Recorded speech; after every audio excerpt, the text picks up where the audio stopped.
បាទជាដំបូងក៏សូមគោរពក៏ដូចជាជំរាបសួរទៅកាន់ពុកម៉ែបងប្អូនទាំងអស់គ្នាថ្ងៃនេះខ្ញុំមានចម្លាក់ព្រះកម្ចាយណៈក៏ដូចជាចម្លាក់ឈើរបស់ព្រះសីវលីរួមជាមួយនឹងស្ដេចវេស្សវណ្ណឬក៏ព្រះបាទកុវេរៈយកមកចែកជូនពុកម៉ែបងប្អូនទាំងអស់គ្នាដើម្បីទស្សនាបាទជាដំបូងគឺខ្ញុំសូមណែនាំអំពីព្រះកម្ចាយណៈបាទពុកម៉ែបងប្អូនដែលលោកមានជំនឿទៅលើព្រះកម្ចាយណៈក៏ដូចជាព្រះសីវលីបងប្អូននឹងឲ្យថាលោកគឺពូកែខាងលៀបបាទលោកនិមន្តទៅដល់ផ្ទះពុទ្ធបរិស័ទណាគឺពុទ្ធបរិស័ទនោះតែងតែមានលៀបមានជ័យបាទហើយចំពោះព្រះសីវលីរួមជាមួយនឹងព្រះកម្ចាយណៈនេះគឺខ្ញុំសាងមកអំពីក្លឹមមានបាទក្លឹមមានហ្នឹងគឺតំណាងឲ្យភាពមានបានណាបងប្អូនបាទហើយរៀងរលើបបន្តិចដោយសារតែខ្ញុំទើបតែថ្វាយប្រេងដល់លោកហើយអ្វីដែលកាន់តែពិសេសនោះគឺខ្ញុំបានបញ្ចុះនៅបញ្ញាក្អែក80មុខជាងបងប្អូនប្រកាសជាឆ្ងល់ថាបញ្ចុះមិនបាន80មុខគឺខ្ញុំឲ្យជាងរបស់ខ្ញុំហ្នឹងគឺគាត់យកបញ្ញាក្អែក80មុខជាងហ្នឹងកិនចូលគ្នាលាយជាមួយនឹងមាសស្រួយនេះមាសស្រួយហើយរួមជាមួយនឹងប្រទាលព្រះឈ្នះរួមជាមួយនឹងប្រទាលមួយចំនួនទៀតកិនលាយបញ្ចូលគ្នាហើយបញ្ចុះទៅក្នុងបានបលាំងតែម្ដងបាទថាស្អាតមែនតើបងប្អូនគឺជាងរបស់ខ្ញុំគាត់សាងមកដោយដៃបាទមិនមែនសាងចាក់ពុំចៃទេណាបងប្អូនបាទ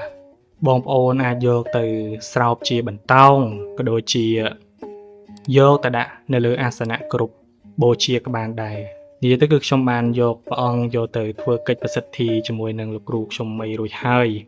បងប្អូនដែលចង់យកទៅប្រសិទ្ធិបន្ថែមក៏បានដែរគ្រាន់តែថាតែនេះគឺខ្ញុំធ្វើតម្រូវដល់បងប្អូនដែលអស់លោកមិនសូវមានពេលអស់លោកអាចនិមន្តព្រះអង្គយកទៅគោរពបូជាបានតែម្ដងបាទហើយចំពោះព្រះបាទកុវេរៈឬក៏ស្ដេចវេស្សវណ្ណនេះបាទគឺខ្ញុំឲ្យជាងរបស់ខ្ញុំសាងមកអំពីក្លឹមត្រាំងបាទនេះចុងក្លឹមត្រាំងណាបាទគឺពិបាកសាងមែនតើដោយសារតែបងប្អូននឹងស្រាប់ហើយថាឈើត្រាំងវារាងស្រួយបាទរាងស្រួយប៉ុន្តែនៅពេលដែលសាងចេញមកគឺថាស្អាតខ្លាំងមែនតើបាទគឺបញ្ចុះទៅដោយបញ្ញាក្អែក80មុខជាងដូចគ្នាទៀតហើយស្ដេចវេស្សវណ្ណនេះគឺតំណាងឲ្យខាងការពារបាទខាងរក្សាទ្រព្យអីក៏ត្រូវដែរបងប្អូនខាងរក្សាទ្រព្យគឺនេះជាម៉ូដប៉ាណូបងប្អូនដោយនៅខាងក្រោយមានបញ្ចុះនៅគាថាហើយសូម្បីតែព្រះសីវលីរួមជាមួយនឹងព្រះកម្ចាយណៈក៏នៅតាមបល្ល័ង្កនេះគឺមានបញ្ចុះនៅគាថាផងដែរបងប្អូនដែលនិមន្តអស់លោកទៅបងប្អូនអាចមានគាថាសម្រាប់សូត្រពេលមានអាសន្នអន់ក្រក៏ដូចជាបាលីហៅលៀបអីជាដើមហើយចំណែកនេះគឺជាស្ដេចវេស្សវណ្ណដែរប៉ុន្តែគឺសាងមកអំពីស្នែកក្បីខ្មៅបក់ធ្លុះប៉ុន្តែរបស់នេះគឺខ្ញុំទុកគោរពខ្លួនឯងទេបងប្អូនបាទគាត់ថាខ្ញុំធ្វើជាគំរូមួយបើសិនជាបងប្អូនចង់កំងចង់អីអាចធ្វើបាននេះកំងប្រភេទចេះក៏ស្អាតដែលយើងយកទៅដាក់នៅលើអាសនៈព្រោះរបស់នេះគឺខ្ញុំយកទៅដាក់នៅលើអាសនៈអញ្ចឹងណាបាទចឹងគុណក៏ដូចជាឫទ្ធិអំណាចនៃស្ដេចវេស្សវណ្ណនេះបងប្អូននឹងស្រាប់ហើយគឺផ្នែកខាងការពារពពួកខ្មោចព្រាយបាទអ្នកដែលគោរពបូជាទៅកាន់លោកនោះគឺថាតែងតែទទួលបាននៅលៀបនៅជ័យក៏ដូចជាឈ្នះអស់មាសសត្រូវបាទបើតាមខ្ញុំលើសម្ដីជាងរបស់ខ្ញុំហ្នឹងណាដំបូងគាត់ចង់សាងពភៈរបស់លោកហ្នឹងឲ្យរាងមាំដោយសារតែពេលដែលគាត់សាងពភៈកាចទៅគឺគាត់រៀងចាញ់ច្រាបបាទបងប្អូនយកទៅស្រោបជាបតោងក៏បានយកទៅស្រោបជាខ្សែកមួនក៏បានដែរប៉ុន្តែបងប្អូនអាចយកទៅស្រោបខ្លួនឯងគឺខាងខ្ញុំអត់ទាន់មានជាងស្រោបទេបាទហើយបើកលែកទៅមកខាងទៀតនេះគឺជាត្រឡោកដូងផ្នែក4ក៏ដូចជាផ្នែក2នេះនៅជុំវិញនេះគឺផ្នែក4បងប្អូនត្រឡោកដូងផ្នែក4ហើយចំណែកឯសងខាងនៃខ្សែនេះមកគ្រាប់នេះគឺលាយផ្នែក2ហើយចំណែកឯនៅកណ្ដាលនេះគឺក្លឹមត្រាំងបាទនេះគឺផ្នែកការពារតែម្ដងគឺជាអាឋានធម្មជាតិបាទរៀងឥលើបនេះគឺខ្ញុំថ្វាយប្រេងហើយចំណែកឯខាងនេះគឺអត់ទាន់ថ្វាយប្រេងទេហើយចំណែកនេះគឺក្លឹមត្រាំងខ្ញុំសាងជាខ្សែដៃអញ្ចឹងណាបាទ បងប្អូនចាប់អារម្មណ៍អាចឆាតមកតាម QR code Telegram របស់ខ្ញុំបានដែលខ្ញុំដាក់នៅចុងវីដេអូឬក៏ឆាតមកកាន់ខ្ញុំផ្ទាល់ក៏បានដែរបាទហ្នឹងហើយហើយជំនឿខ្មែរយើងតាក់ទងជាមួយនឹងដងផ្នែក4រួមជាមួយនឹងផ្នែក2ផ្នែក1អីហ្នឹង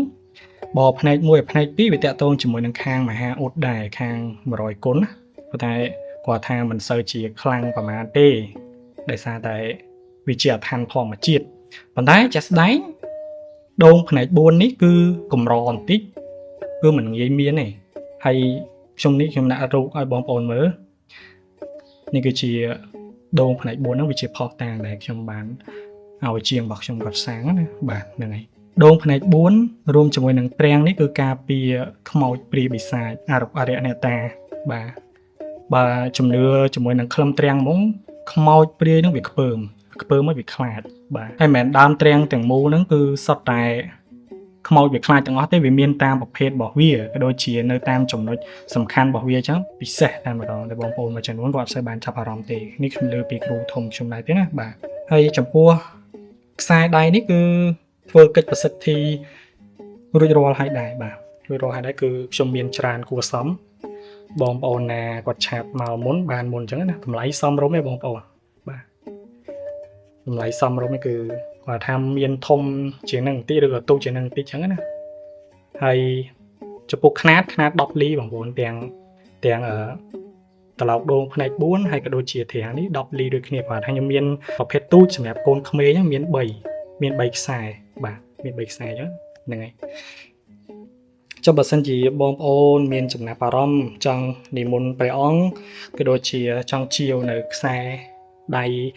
អាថ័ន្តធម្មជាតិទាំងអស់នេះបងប្អូនអាចឆាតមកតាមរយៈ QR Telegram របស់ខ្ញុំបាទ